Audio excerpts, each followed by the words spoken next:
Now let's go back to our bread example to shed further light on how to interpret changes in price and quantity. Suppose you go to the store and see that the price of bread has doubled.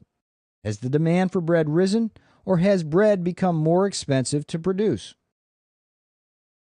The correct answer is that without more information, you simply don't know.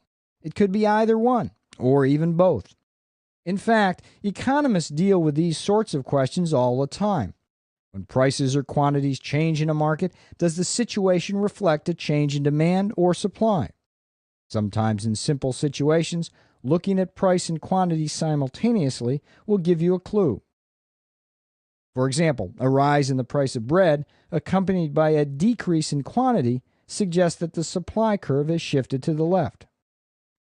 However, a rise in price accompanied by an increase in quantity indicates that the demand curve for bread has probably shifted to the right. Now let's use the supply and demand framework to illustrate some of the implications of introducing artificial price controls into the free market. At different times in our nation's history, different types of price controls have been imposed either on specific products or on the entire economy. For example, during the 1930s, America's farmers experienced great hardships, from drought, pests, and crop failures to the side effects of the Great Depression. In response, President Franklin Delano Roosevelt's New Deal began a program of price supports for many of America's agricultural products, from milk, corn, and wheat to peanuts and sugar. These price support programs set a price floor for the farmers' crops and commodities.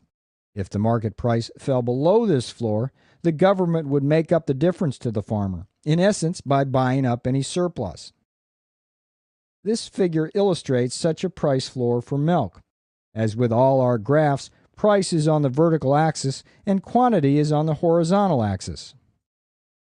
Note that the market price is $1.30 per gallon, but the price floor is $1.50 per gallon. The end result in this case is a surplus of 10 million gallons of milk. Now let's do another example, this one for a price ceiling. During World War II, as part of the war effort, the U.S. government instituted price controls on most consumer goods. Let's look at what happened in a market like that for bread, where we'll assume that the market price was 35 cents a loaf, but the price ceiling was 25 cents. Clearly, there is a shortage in the market equal to the difference between point A and B. The way the government addressed this shortage was to ration bread supplies. In other words, rather than simply take your money to the marketplace and buy bread, you had to first get a ration card giving you the right to the purchase. The interesting thing about this allocation mechanism is that in the presence of price controls and shortages, there can be a very different distribution of bread supplies. Put another way, in a free market, it is the product price that rations supplies, so-called rationing by the purse. However, with price controls, it is the government that can control the for whom goods are produced. In this regard, in 1974, the nation experienced a different kind of rationing. When the government put a ceiling on prices at the gas pump in response to the Arab oil embargo, people had to wait in long lines to buy gasoline. In this case, no ration card was necessary to buy gas. All you had to have was time. Lots of time.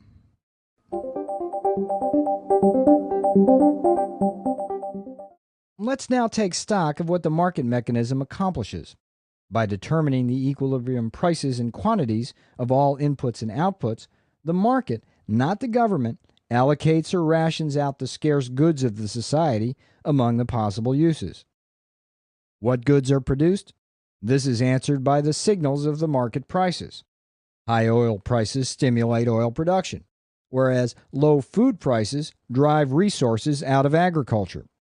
Those who have the most dollar votes have the greatest influence on what goods are produced. For whom are goods produced?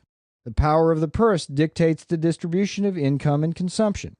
Those with higher incomes end up with larger houses, more clothing, and longer vacations. When backed up by cash, the most urgently felt needs get fulfilled through the demand curve. Even the how question is decided by supply and demand. When corn prices are low, it is not profitable for farmers to use expensive tractors and irrigation systems, and only the best land is cultivated. When oil prices are high, oil companies drill in deep offshore waters and employ novel seismic techniques to find oil. Let's end this lesson with some examples of how the supply and demand framework can help you save or make money in your professional or personal life. Suppose then, in your daily reading of the newspaper, you notice a small story on the back pages about the possibility in the coming year of another El Niño condition. For some reason, this story piques your interest, so you get on the internet and do a little more digging and find out that during the last El Niño, winter temperatures were unusually warm, while rainfall fell at record levels and flooding plagued much of the country. You also discover on the web page of a highly respected Australian meteorologist that the chance of El Niño happening in the coming year is quite high. How might you use all this information? Well, it first depends on who you are.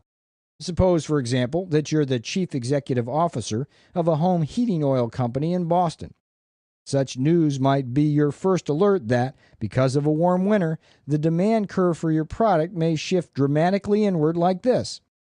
So, in response, you might stock lower inventories of oil and plan for a leaner workforce. Or suppose that you're a stockbroker in Florida managing several $billion of pension fund money.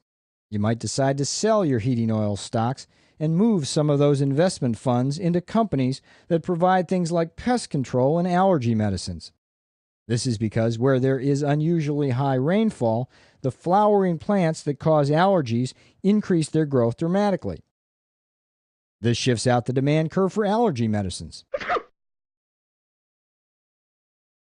By the same token, this increased plant growth provides fodder for the food chain, with one of the byproducts more pests like rats and fleas, thereby increasing the demand for pest control. As a homeowner in Los Angeles, you might also take some precautions regarding your leaky roof.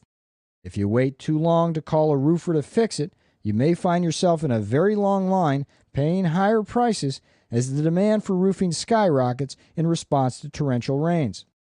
So you bite the bullet and get the roof fixed now at a much cheaper price than you might have to pay in a few months. Finally, you may find yourself in a more perplexing situation where both the supply and demand curves are likely to shift. In such cases, supply and demand analysis can be especially helpful in figuring out the net effect of such changes on price, and thereby help dictate your business plans. For example, suppose you run a large chain of coffee shops in the Pacific Northwest. On the one hand, you know that El Niño may well drive up the cost of cappuccino because it is likely to lead to a bad coffee crop. On the other hand, you also know from your experience with the last El Niño that during unusually wet weather, people drink a lot more of your product. So what are you going to do? Well, you might go into the coffee futures market and lock into a lower coffee price early, essentially betting that prices will rise later.